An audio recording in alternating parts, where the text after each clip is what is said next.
Hello and welcome to Politics War Room with James Carville, and I'm Al Hunt. Thanks for joining us.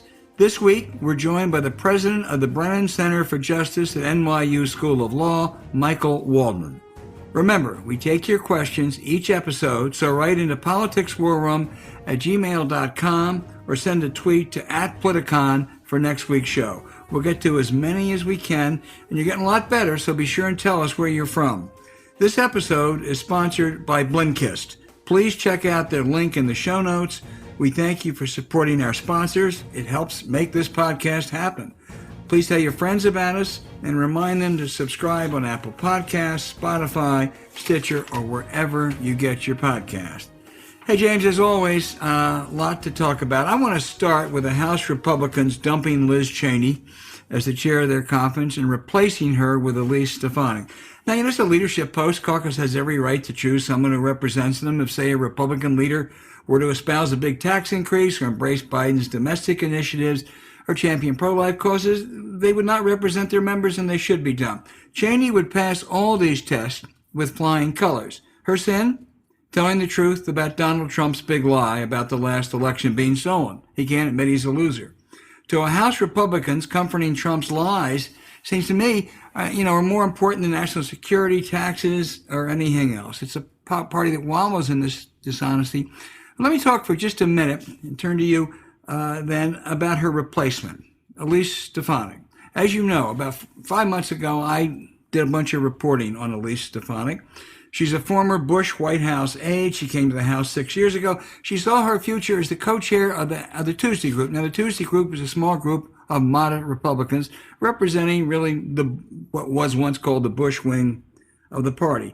Then as Trump began to dominate, just watch Ms. Stefanik. She saw the handwriting and she put those principles in a blind trust. And James, we've seen lots of politicians who have changed positions. Some of it's justified, some of it's political. She's in a league of her own. She became, from the Tuesday Group, remember, she became Trump's biggest defender on impeachment. She became joined at the political hip by right-wing hate-monger Jim Jordan. She even attended the COVID super spreader Trump rally in Tulsa last June. Remember that one? It was the one that killed Herman Cain. And she was one of those 139 House Republicans who fraudulently didn't accept the election results. The Glen Falls Post-Star, this is in her district. It's a paper that had endorsed her, said that she, in championing Trump, she has, quote, compromised her character. That makes her a perfect fit for these House Republicans. Elise Stefanik is going to get a much better press than she deserves in the next couple of weeks. This is democracy in action. You take any poll, you ask anybody, the main thing that Republican voters want from Republican office holders is to protect Donald Trump. That's it. They want that more than they want to cut taxes. They want that more than they want Second Amendment rights. They want that more than anything. The Republican voters, the people that vote Republican in Republican primaries, they want someone to protect Donald Trump. Liz Cheney does not have the support. I think what she did is courageous. This fact makes it even more courageous. The Republican Party, the rank and file, do not support her. That's clear. And, if you're for democracy in action, this is democracy in action. That Jim Jordan, who 6 people said that he knew that wrestling coach was molesting wrestlers, too bad. Matt Gaetz, nothing. Marjorie Taylor Greene, nothing.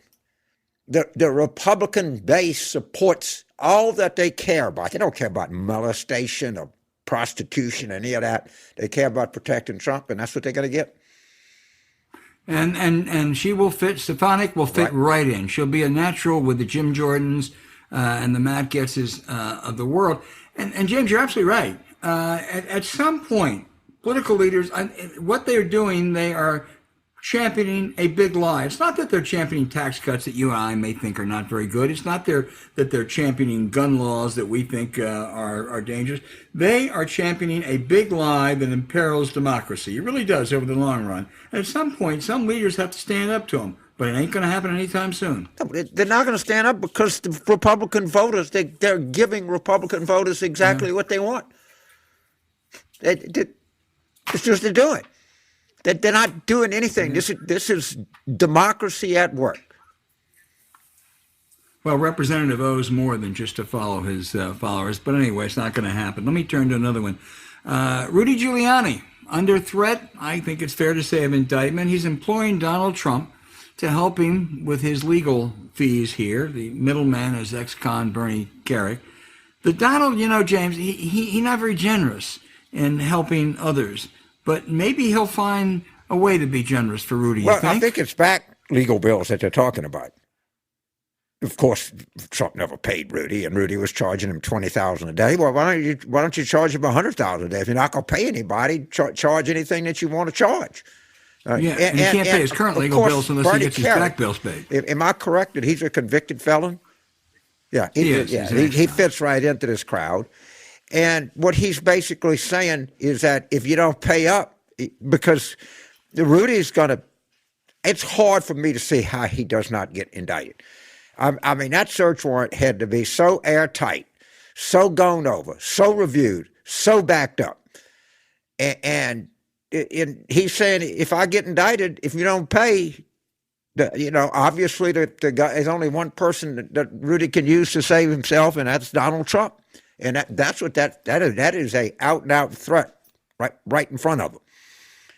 You got Bernie Kerik, and there are a very felon, few telling, talking on behalf of Rudy, who I think is soon gonna be get that moniker, to Trump, who don't pay anybody anything, and they collected $250 million, since November 3rd, and it's all going in Trump's pocket. Well, maybe some of it's going, I would say, all in Trump's pocket. Some of it would be going to Jared, Ivanka, Don Jr., Eric. They spread the cash around pretty good bit. Well, I don't think there are very many people, if any, who probably have as much bad stuff on the Donald as Rudy Giuliani. And what we know about is Ukraine and a few other things. My guess is that isn't all. There's a lot more there. I mean, Rudy was his go-to hatchet man for a lot of things, and Rudy a long time ago stopped being a real. Don't forget lawyer. Lev Parnas, another guy, the Fraud Inc. guy. Yeah. Right. I mean, this whole thing is a felonious freak show.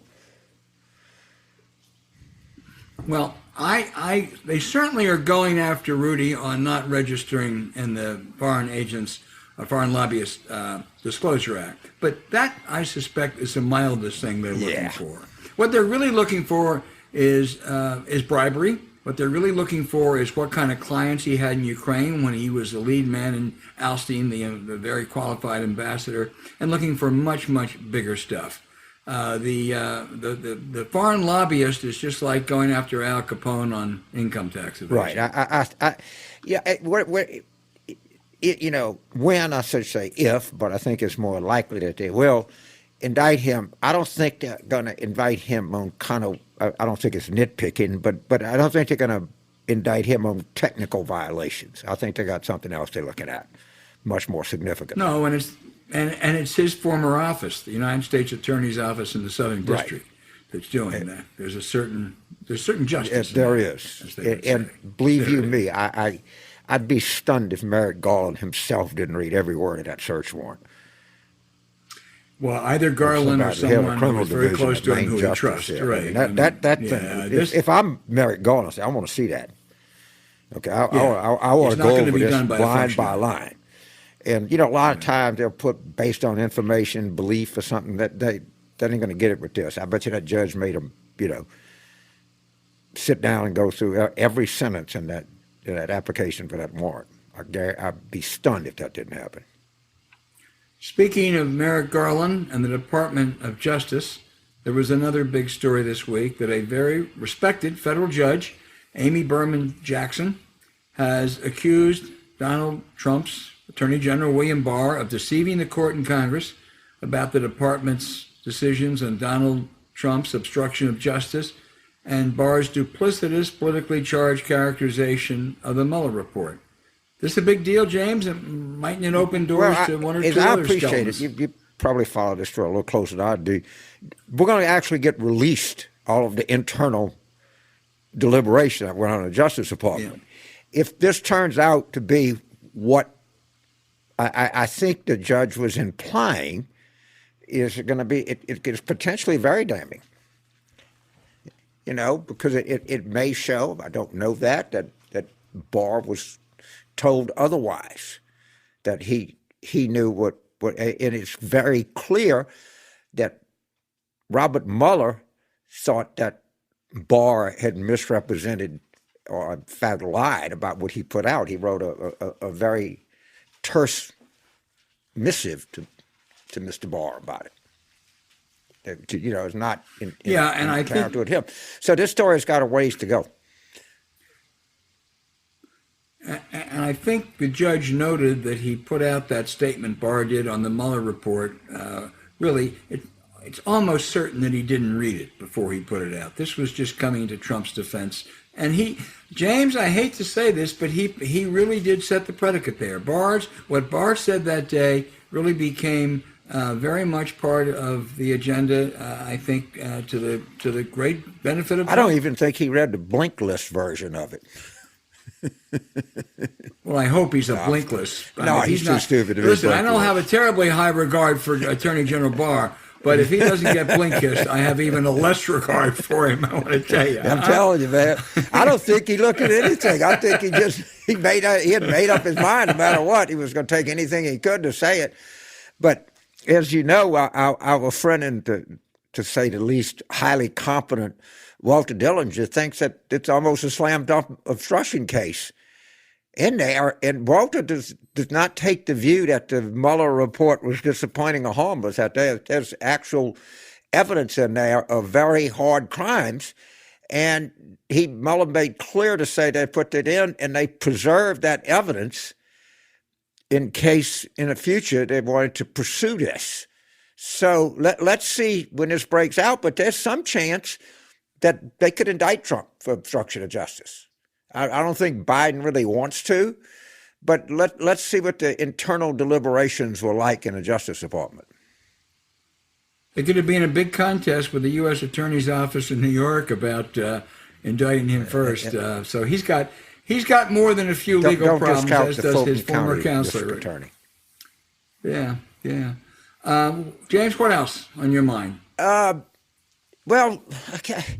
The Liz Cheney thing, it's the Democrats ought to use this to reinforce what I've talked about before, and we've talked about the Jim Jordan stuff, the Matt Gaetz stuff, the whatever thing, and that she's a victim of selective anger.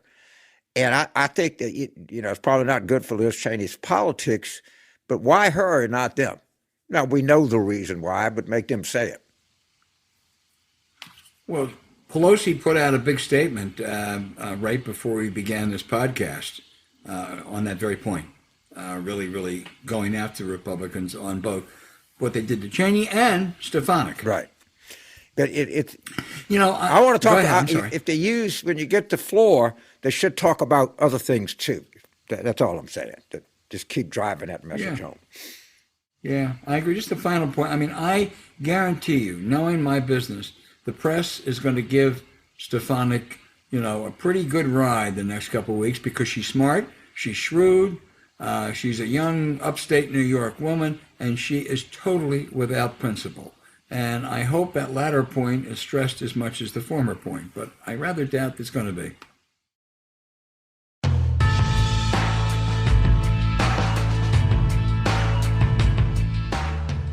Hey, James, there are few Americans who have done as much for equal rights and the rule of law over the past decade and a half as Michael Waldman, who runs the Brennan Center for Justice at NYU Law School. Hey, Michael, welcome to this podcast. It's great to be on, and great to be on with both of you. Republicans are moving in state after state where they have control to enact voting suppression measures. You've raised the alarms for months. President Biden has, the press has, the business community has, but it seems to have no effect. They just march ahead. It's an extraordinary thing. And it's a big moment in, I think, the history of our country. We've had to fight for democracy. We've had to fight for the right to vote from the beginning. And think about what happened in the last election. In 2020, despite the pandemic and despite voter suppression and despite the lies about the election, it was the highest voter turnout since 1900. I mean, that's really extraordinary. And it was, as Trump's own Homeland Security Department said it was the most secure election in history. And I think that's something we ought to be celebrating. And instead, of course, the response has been Trump's big lie that the democracy is an illusion and the election was stolen, the insurrection, that was driven by that big lie. And now this wave of laws being pushed across the country, also driven by that big lie that would make it harder to vote in many respects, the most since the Jim Crow era. And there has begun to be an outcry. There's begun to be a response. There's begun to be a meaningful pushback. But these Republican legislators are just driving forward. And the Brennan Center's counted up and kept track of all these laws that are being proposed. At most recent count, there are 361 separate laws. And they're not just some backbencher, throwing a bill in the hopper to have a good day on Twitter. 29 chambers, either the state assembly or the state senate, have passed one of these laws. 5 of them have been signed into law. And they target black voters and brown voters and young people with uncanny accuracy. So it's a real challenge. You noted the Homeland Security, Trump's Homeland Security, talked about what an honest election it was. Governor Rick DeSantis of Florida boasted that they had the best run election ever. It was a perfect model. So what has Governor DeSantis and the legislature done? They're coming back and they're enacting laws to make sure even fewer Democrats vote. And Tim Scott says they're really all this is, you know what it's doing? After we suffered these defeats in Georgia and other places, we're really expanding the franchise. I'm reminded of that line from the Marx Brothers movie, who are you going to believe, me or your own eyes? I mean, in Georgia, first of all, until a day or two before they voted, the Georgia legislation was even worse. It basically would have eliminated vote by mail for anyone under 65, because people over 65 are more likely to be conservative or white. It ended early voting on the Sunday before Election Day, which is the day that black churches organized their souls to the polls. I mean, it was just very precisely targeted. There was the beginnings of an outcry there, and the Republican lieutenant governor of Georgia refused to preside over the state senate if they were going to vote on that bill. So they trimmed it back, and it's not as bad. It is just as targeted. And of course, it has these things taking away the power, for example, from the Secretary of State or from the counties to decide who wins an election in Georgia, and gives it to the legislature. And then they signed it under this oil painting of a slave plantation. So they're not really fooling anybody. They can't help themselves. Michael, that provision, I think, is the most pernicious. I think that's the one. I mean, you might be able to educate people. You might be able to work on some of the absentee ballot stuff. But that one, that means, just again, to elaborate on what you said, it means the election board, controlled by the state legislature, can replace the Fulton County, the Gwinnett County, election officials and put in their own person, who then decides what were the legitimate votes or not. I mean, there's no way in the world that's not going to produce a fix. And we did have in Georgia the Secretary of State, Brad Raffensperger, who, we at the Brennan Center have fought with a lot over the years. But he actually, when the moment came, stood up to Trump and actually ran a fair election. And they had multiple recounts that confirmed it. Florida, too, as you say, they used to brag accurately that the election was pretty smooth there. In Arizona, sooner or later, the Republican officials said, well, actually Biden won. I hate to say it, but Biden won. And a lot of what these laws would do is to try to change the rules enough so that it'll be that much harder in future elections for Democrats to win if they actually get the most votes. James. So Michael, on the off chance that somebody doesn't know exactly what the Brennan Center is, why don't you tell our listeners, what is the Brennan Center? What are you about, and what is it that you do, and why should our listeners trust the stuff that you're saying that comes out of the Brennan Center? Well, thank you for asking, James. So the Brennan Center is a nonpartisan law and policy institute. We work to strengthen, to reform, to defend the systems of democracy and justice in this country so they work for everybody.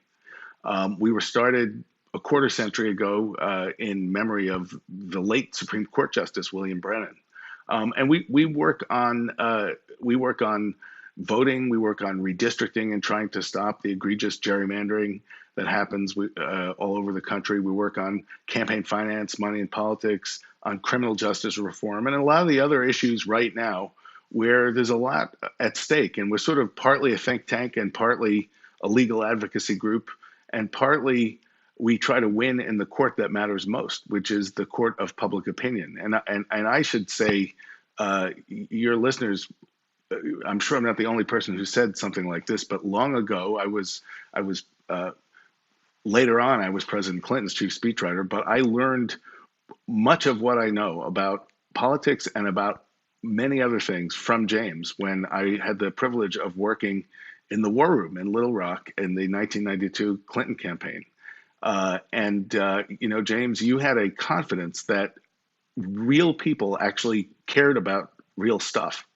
And if you talk to them in a frank way, there are no issues that are for the experts alone, that there's a majority out there for these goals if we're willing to talk to them. So we try to do that too. Yeah, thank you. You're swelling up an old man's heart with pride here. So let's say we have a rerun of Georgia in 2024. All right, so the Democrats, Joe Biden runs and he wins the state again. God, but 11,800 votes. The legislature is the Secretary of State still count the votes? Does he count and then they come in, or how is this going to work? He's no longer on the committee that decides who won. He can take a vacation, I guess. It's a little hard to know. But who is going to count the votes? Is somebody going to come in and say this is Forsyth County and this is what we got? It's very messy because it's the counties. As you know, we don't have one election in this country. We don't even have 50 elections. We have thousands of elections. Counties and localities are tallying these things up, and both the counties and the Secretary of State have been cut out of the final decision.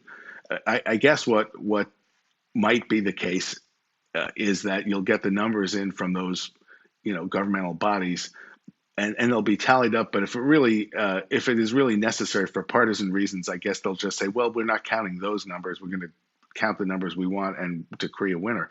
And there's a lot of times we're very involved in constitutional litigation, and you see these notions that are really made up or really kind of off the wall ideas that's. If they're pushed hard enough, they start to take on a life of their own. And that's what's happening here, not just in Georgia. It's this notion that somehow what the framers wanted, what the founders wanted, was to give unlimited power to state legislatures, that they loved state legislatures so much and they wanted to give them the unlimited power to do stuff like this. And I've had the chance in books I've written and stuff like that to actually look at the notes from the Constitutional Convention. James Madison, in particular, wrote the provisions of the Constitution that govern all this precisely because he knew that state legislatures were going to try to rig the rules to do what we would now call vote suppression or gerrymandering. They didn't have those words then. Elbridge Gerry was standing there, so they hadn't invented that word. But the idea that state legislatures are these disinterested Mount Olympus figures, much of the Constitution was designed to make sure that they didn't abuse their power. So that is what would happen, I suspect, in Georgia and other places too. So as I appreciate history, founders gave the state legislature the right to elect United States senators, and that stayed in force until the early part of the 19th century. So that's a constitutional amendment. That's in the Constitution. So what the Georgia legislature is saying essentially is that we're going back to the old, before the constitutional amendment, and we'll decide who is elected to the United States Senator, which would strike me as a kind of a tough thing even for Alito to get around. It's you would think, and a lot of these conservative justices like to say that they're just following history and following the text, but it often mysteriously coincides with the Federalist Society's, position papers of the week before.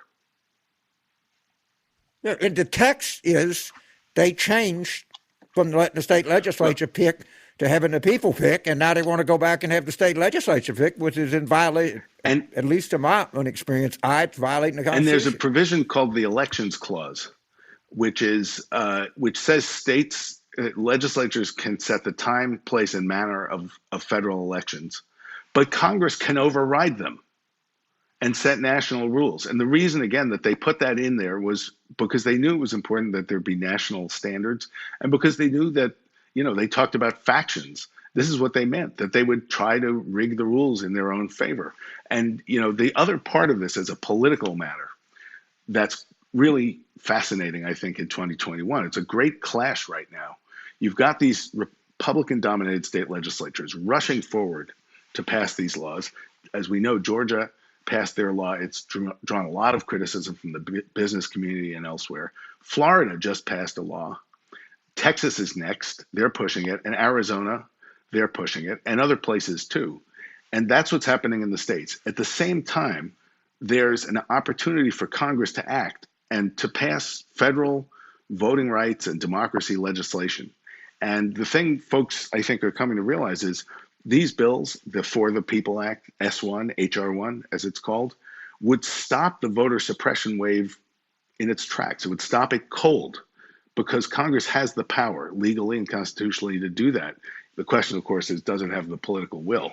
And it's a tough fight. But that's the great clash that's going on, and it will affect not just right now. It'll affect the 2022 midterm elections.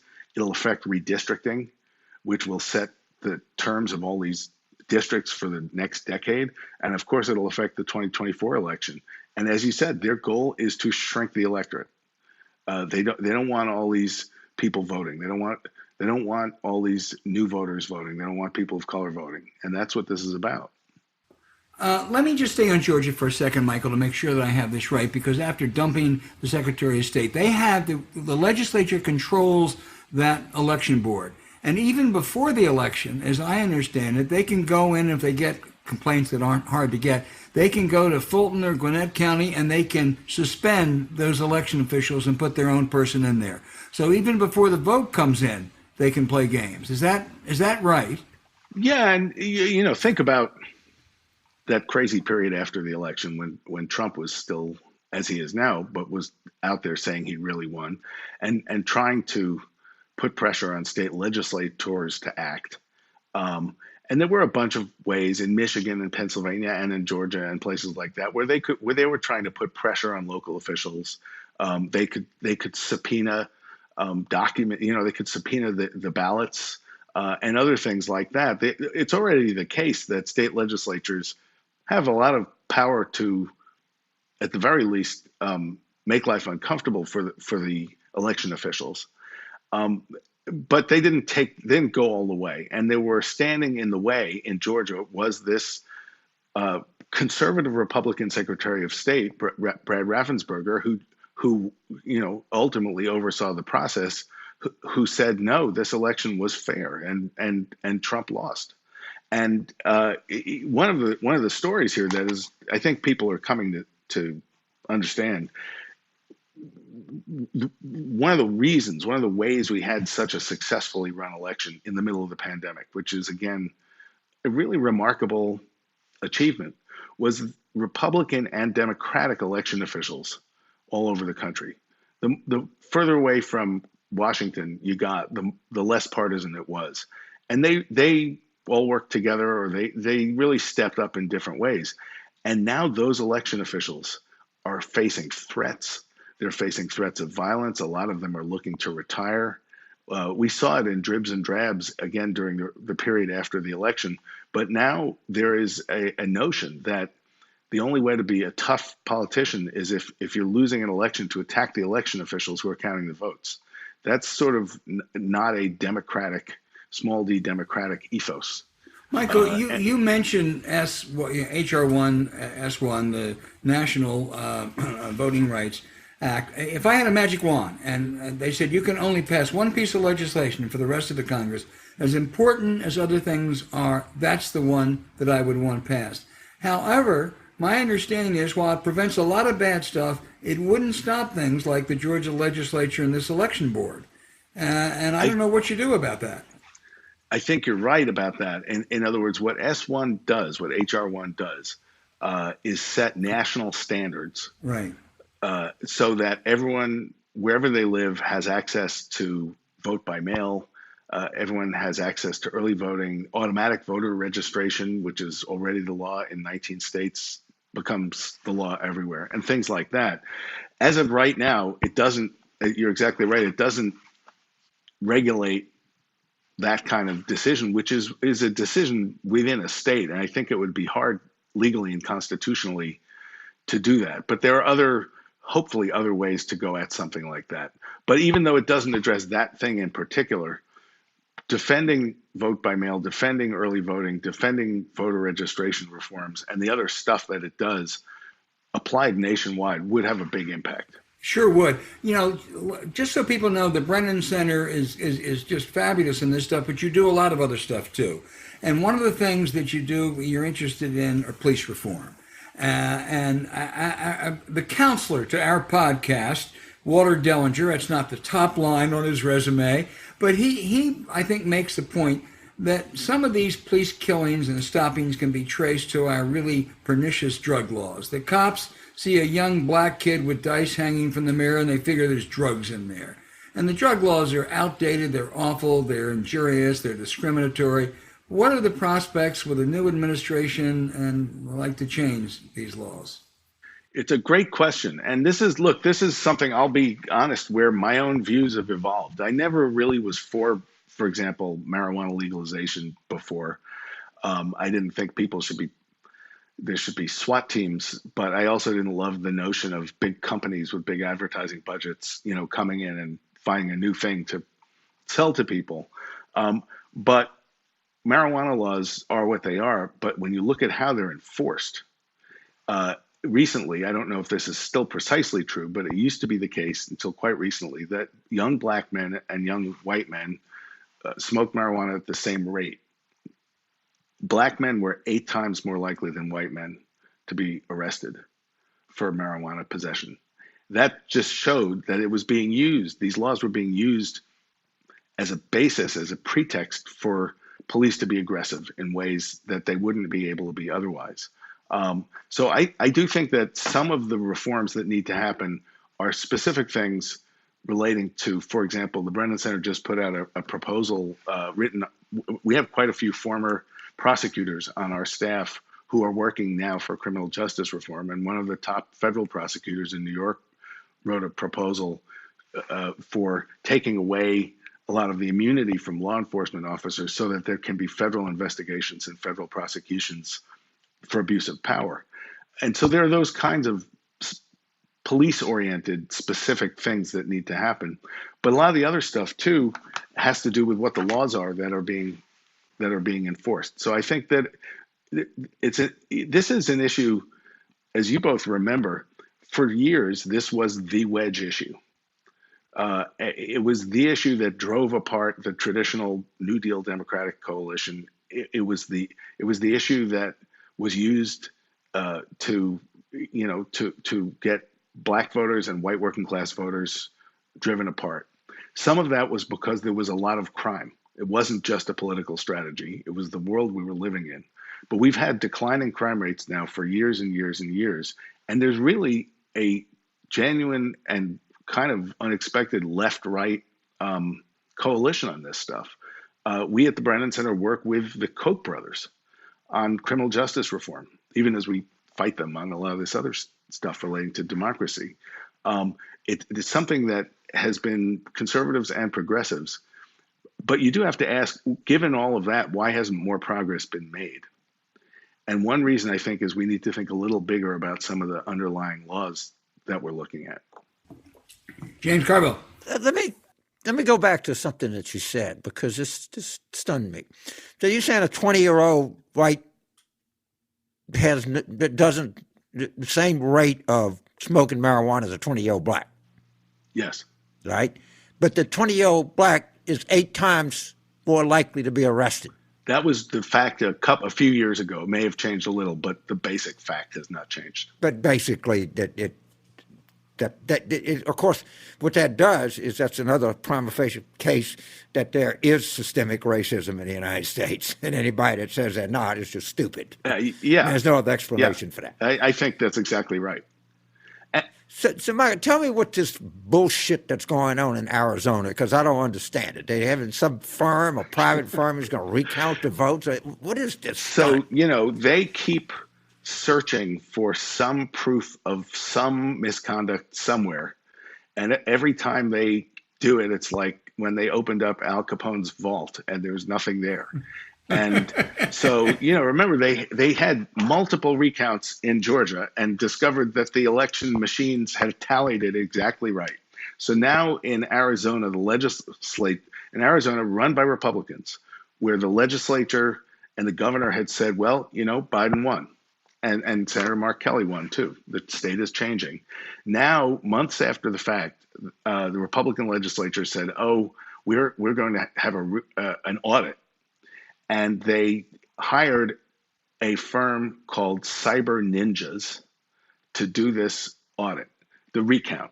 And when people in my office at the Brennan Center said, oh, they've got the Cyber Ninjas in there, they're going to do the recount, I said, that's a pretty good nickname to give them, but really, what's the name of the company that's doing it? And that's the actual name of the company.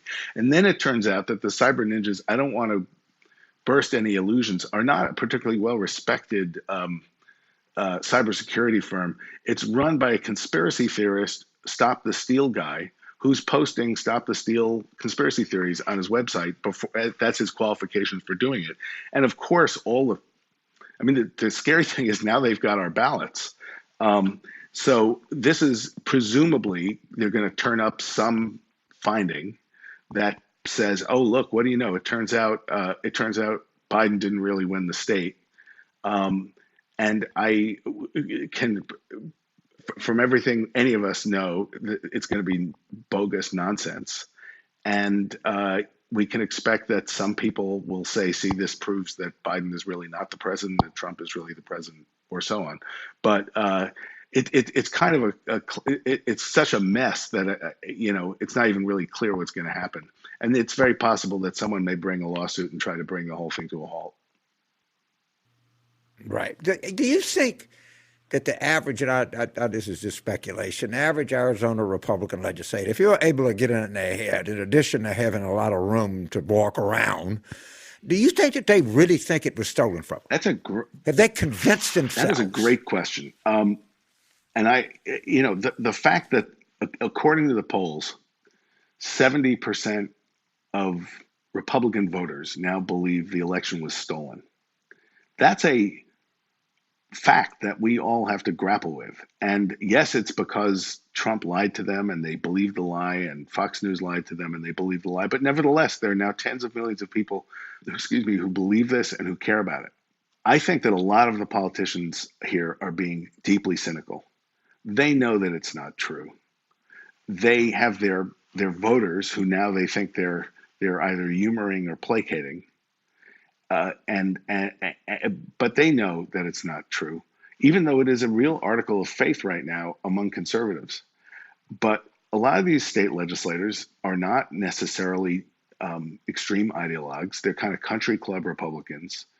And one of the things that is happening that's really encouraging in all this is that this is really being joined as a fight in big ways and unexpectedly. So as I think you all know, in the days around the Georgia law and building in momentum ever since, the business community, big corporations, have really started to speak out about this and to say, hey, we all have views on taxes and regulation, but this is not that. This is over the line. And so in Texas, for example, where the next big fight is, in the legislature, big companies like American Airlines and Dell Computers and Microsoft have specifically spoken out on against this legislation. A lot of different CEOs, a lot of companies. And I just have to think that that's going to have some impact on some of these legislators. It has already, one of the reasons the law in Georgia got as bad as it is, it was even worse. But the lobbying of big corporations behind the scenes uh, kept it from being even worse than it was. So that's a new factor. We've seen that on LGBTQ issues, or there have been other issues where big business has stepped up, but this is new for them, and I think it's encouraging. I mean, I was, in the Georgia corporate community is particularly influential. There are more Fortune 500 companies located in Georgia than any other southern state, I'm sure. There's a lot of companies that are located there. And this has become a new thing in corporate America. And I think it's driven as much about they have to recruit people to come in and work for them. And these young people that possess the kind of skills they need don't want to be part of this. And I think it's pretty admirable of young people. And it's also been driven, I've had the chance to talk to a lot of these folks in different settings. The Black executives in these companies have really been a voice of conscience and have educated the other CEOs about how important it is. So it's interesting to see it unfold. It's too bad Al's a nice friend, or your friend too, all of our friend Vernon Jordan. If he were around today, he'd be leading this charge. He would be. It's a lot of the people who he was close to are carrying this flag. Well, Michael, Ken Chenault, who's been so important in this, told me when he started. He said, Vernon is looking over our shoulders, and because he really did sponsor a lot of those people. I would just say, Michael, in closing, your namesake, I was lucky enough to meet Justice Brennan several times through our close friend, Judge Abner Mikva. And Justice Brennan was not only one of the great progressive voices in the history of the Supreme Court, he was the greatest pal ever to serve on that court. And you guys are doing him great justice, Michael. Well, you're very kind, and his daughter serves on our board, and he's one of those rare liberals who loved people and the people, both, actual people and the idea of the people. And what I'm told by the clerks who were his legal clerks back when he was on the Supreme Court, and I never had the chance to meet him, was these newly minted, highly over-credentialed young people would come in from these top law schools, and he would say to them, "What is the rule that matters at the Supreme Court?" And they would say, "Well, stare decisis and precedent, or federal jurisdiction, or some other thing they'd been taught at Harvard or Yale." And he would shake his hand, no, and he would hold up his hand with 5 fingers. And he said, "The rule that matters is the rule of 5. You have to get 5 votes." And he would, during the Warren Court, he was called the playmaker, and he was the one who assembled the coalitions, often not putting his name on opinions, for the expansion of free speech, political equality, one person, one vote, some of the other things, religious freedom, a lot of stuff we all take for granted. And so we're living in Justice Brennan's world, even though many people don't know his name. An Eisenhower appointee, and one of the great justices. Yes. Michael Waldman, you're one of the great guests, and you're doing great, important work. Thank you so much for joining us today. Yeah, thank you a lot, man. You're a busy man, and take out time to chat with us, and thank you for the kind words, and keep going after them, man. Keep going after them. I'm glad you're on our team. It's good to be in the fight.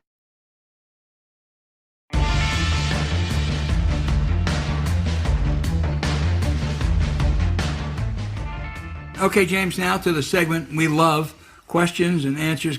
Geez, these people ask good questions. And it's only fitting that we're going to start with Red from New Orleans, Louisiana. And Red wants to know, since Biden plans on pulling us out of Afghanistan, would he hypothetically have cover to cut the military budget? Simple pitch. We have one less war, we can spend less money. Red, I don't think that the operation in Afghanistan, we were down to, not that many troops. I mean, it'll save some money, but I doubt if it's an appreciable amount of money. And the threats all around the globe don't seem to be dissipating anywhere. So we're not going to have 10,000 troops that we had before, but unfortunately, there's a lot of use for these people. Yeah, I agree with you, James. And the defense, the military-industrial complex hasn't suddenly gone soft. How much sunken costs we have in Afghanistan? And talking to Michael, I'll go on these rants about how we lose wars. One war we lost bad was the war on drugs. It had a lot of casualties in that. Yeah. I mean, a lot. That was a shooting war. We fought drugs and drugs won. Yeah. We fought Afghanistan, the Taliban, and they won. We fought the Iran and the Shias in Iraq, and they won. We don't win shit anymore. Hey, James, Michael in Albuquerque, New Mexico asked a good question. He said, is there any glimmer of optimism about how the census data will be used for redistricting? Texas is gaining 2 seats, probably try to gerrymander, same for Florida's new additional seats. Northeast states are losing seats. Democrats have an uphill battle, but is this census data as bad as we have made to believe? No, it is not, Michael. The census data is not bad. First of all, the so-called red states picked up, a couple fewer seats and electoral votes than expected. But if it is an honest redistricting, the census would help Democrats.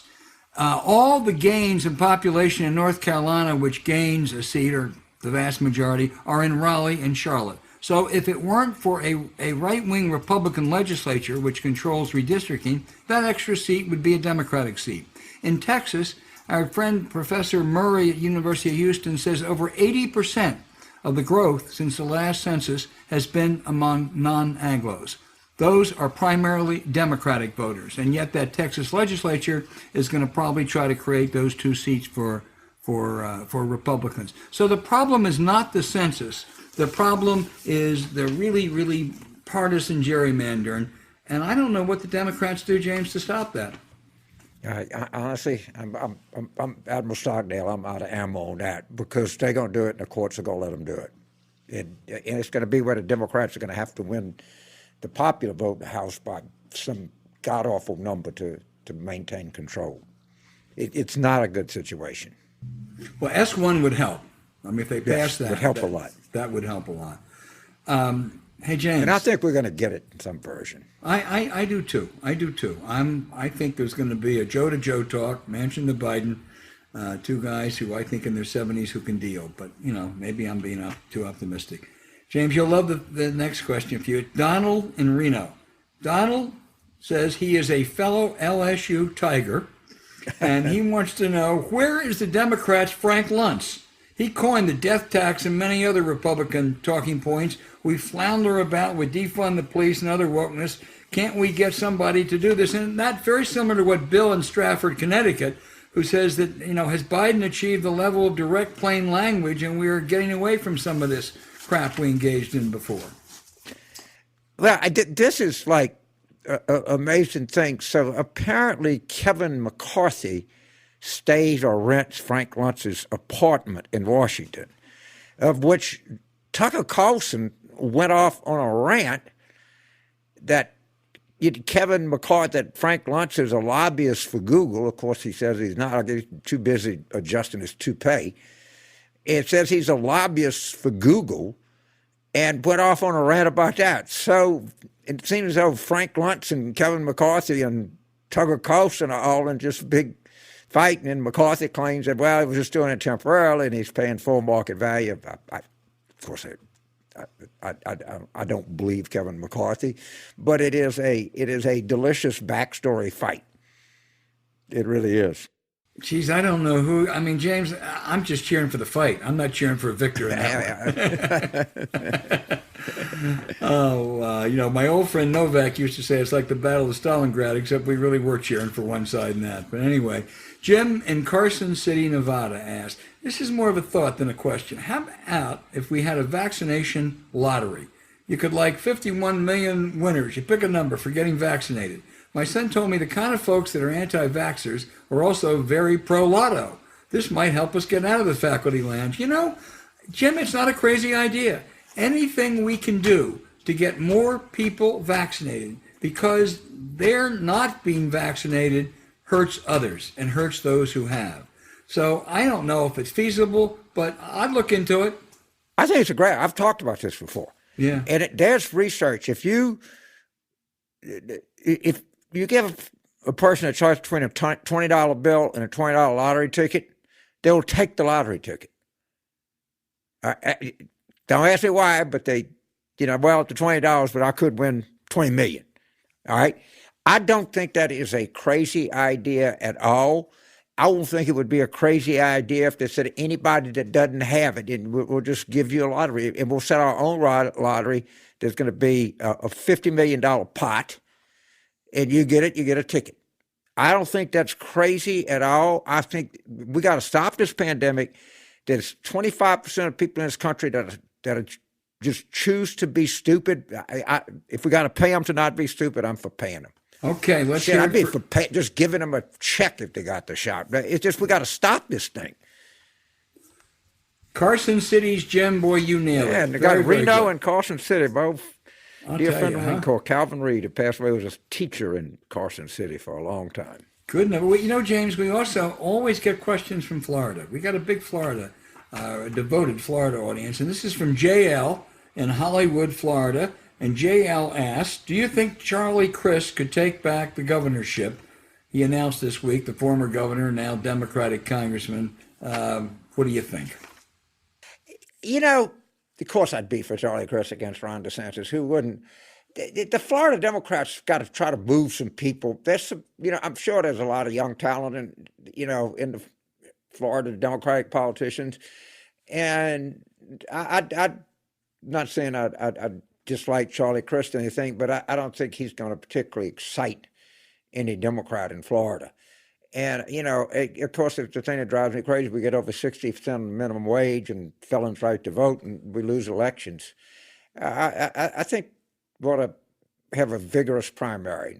Let's see what they got down there. Yeah, I agree. I guess I have a little bit of a worry that too many House members from districts that may be marginal and that are going to be changed with their gerrymandering manipulation, I think right now those Florida 27 members, they have 17 Republicans. It's not a state that's 60% Republican, and they may make it even worse. But I agree. I'm Charlie Crist. Charlie Crist, you know what his claim to fame is, James? What? He was a defensive back for Wake Forest, huh? He was? Right. Oh, there you go. Didn't realize that. Well, he went to Wake Forest. I think he played football. At least he told me once he did. Anyway. Didn't Alex Sink, who ran for, isn't she a Wake Forest person? She's a Wake Forest person too, yes. Yeah. Yes, right. Judy in Westchester, Ohio, says, what do you think of our two living former Supreme Court justices as dispassionate members of a January 6th commission? Now, she mentions David Souter. She also mentions Sandra Day O'Connor. Sandra Day O'Connor is not up to it now. She's been quite ill, but, Anthony Kennedy, I suppose, is. Look, I've been on this kick for a long time. They ought to pass legislation tomorrow authorizing the president to appoint a commission, a bipartisan commission, 4 and 4, 5 and 5. Give Congress the right to veto it if you want. I don't want Kevin McCarthy appointing members even if they have an agreement. Republicans are slow walking this. They're stalling because they don't want an independent investigation, and it's outrageous. Yeah, I anything that they have to have subpoena power, and they have to be subjected to perjury. Yes. But without those two things, you're not going. Now, look, they already got 400 cases, and they're starting to, from what I read, they're going to start pleading some of these cases. This story is going to stay viable for a long, long time.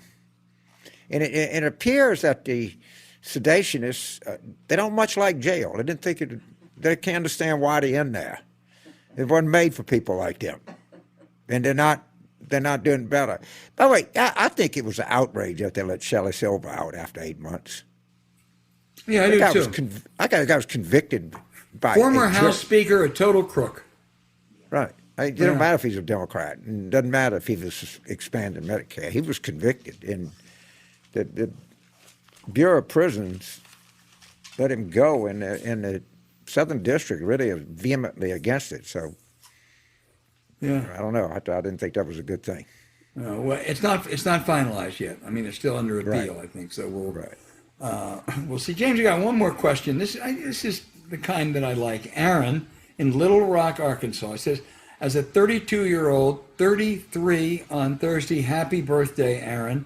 from Central Arkansas. How do we move towards better and more progressive representation on the state and Fed levels? And I'm sure he's talking about his state, which when James got into this was a Democratic state and now has become so red. Yeah, I think the reality is that Arkansas is gone for the foreseeable future. I mean, that whole Tennessee, Arkansas, Oklahoma, Kansas belt, sure, we could Mayor Little Rock, Pulaski County or something like that, but you just got to keep pushing, but I wouldn't expect great results anytime soon. Aaron, that's not the birthday message you wanted, but still, happy birthday. But keep those emails and cards coming because these are really, really good questions. I'm sorry we can't get to them all, but you make us think. Yeah, you really do. And again, Carson City, Jim, you had, I think, the best idea of the week, and keep them coming. Hey, James, let me tell you about an ultimate life hack. James, you and I know this is for learning new things. It's an incredible app called BLINKIST. It takes the best key takeaways for busy people like you, collecting them from thousands of nonfiction books and condensing them down to just 15 minutes. We even recommend it to former Attorney General William Barr. There's everything from self-help to business, health, and history, along with the latest titles from the bestsellers and classic nonfiction titles you always meant to read, but never had time to. James, you are a BLINKIST. Look, I flew from New Orleans to LaGuardia. I read 5 books and then did a lot of other stuff too. I mean, it's compressed. And for somebody like me that just likes to fidget around and go from subject to subject, it's just perfect. It's just like somebody said, I'm going to do. James Carville's in his mid to late 70s. I'm going to do him a favor. I'm going to get a product that's going to tell it right to him. This is perfect. If you're a fidgety person who likes to do a lot of different things at once, this is right up the alley. It's probably great for young people too, but boy, it's terrific for us geezers, isn't it? It's been great for me. I wish I'd have had it when I was 18. But all we had was the Reader's Digest condensed books. 2 recent good ones, Sea Stories, My Life in Special Operations by William H. McRaven and Untrumping America by Dan Pfeiffer. With BLINKIST, you get unlimited access to read or listen to a massive library of condensed nonfiction books, all the books you want and all for one low price. And right now, for a limited time, BLINKIST has a special offer just for War Room audiences. Go to Blinkist.com/warroom to try it free for 7 days and save 25% off your new subscription. That's BLINKIST, spelled BLINKIST, Blinkist.com/warroom, all one word, to start your free 7-day trial. And you also save 25% off, but only when you sign up at Blinkist.com/warroom. You also can look for the link in our show notes. Go BLINKIST!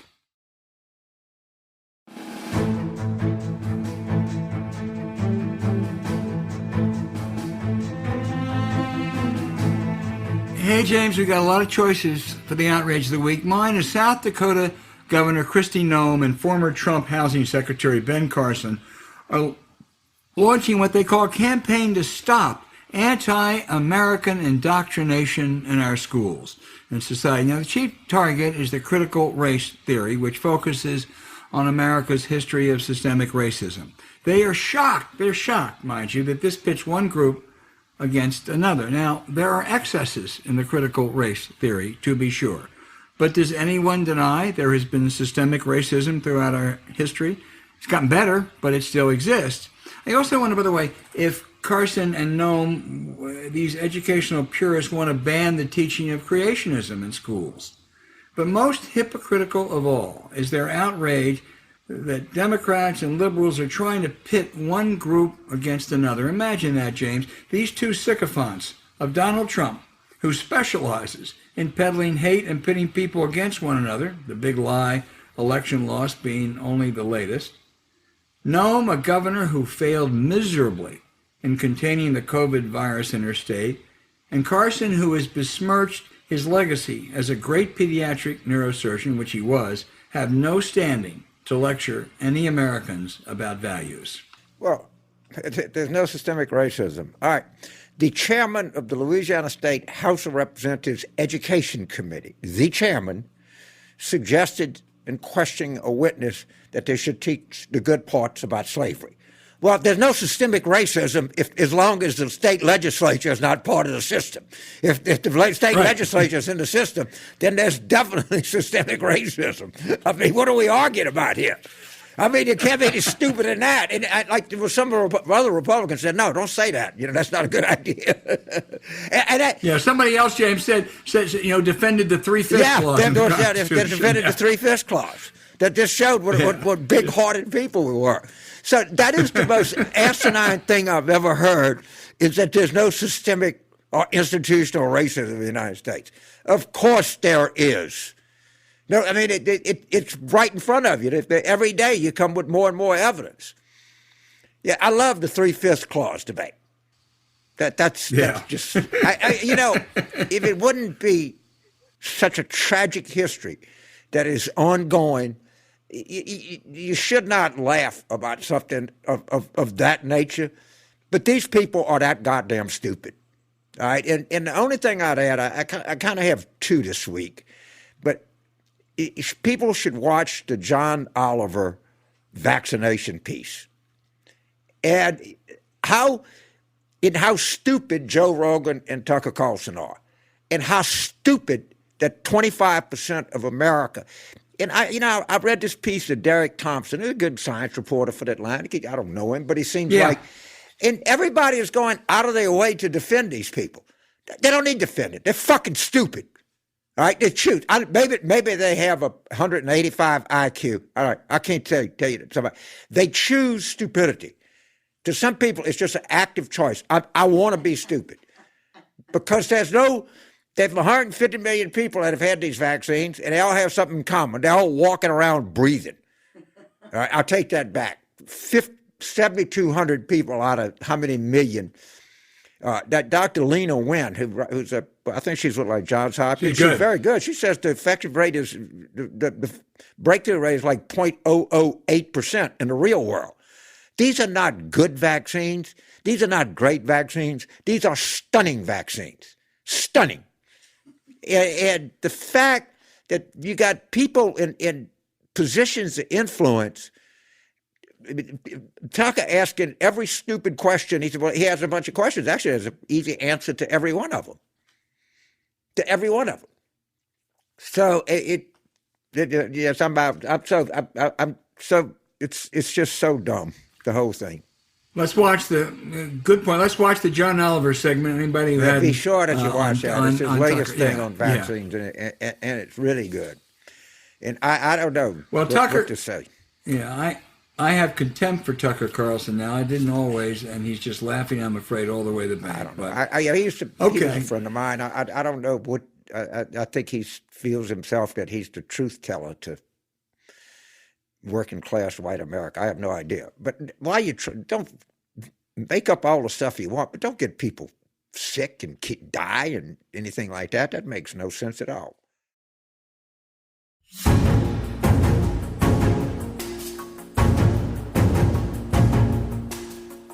Hey, thanks for listening to Politics War Room with James Carville.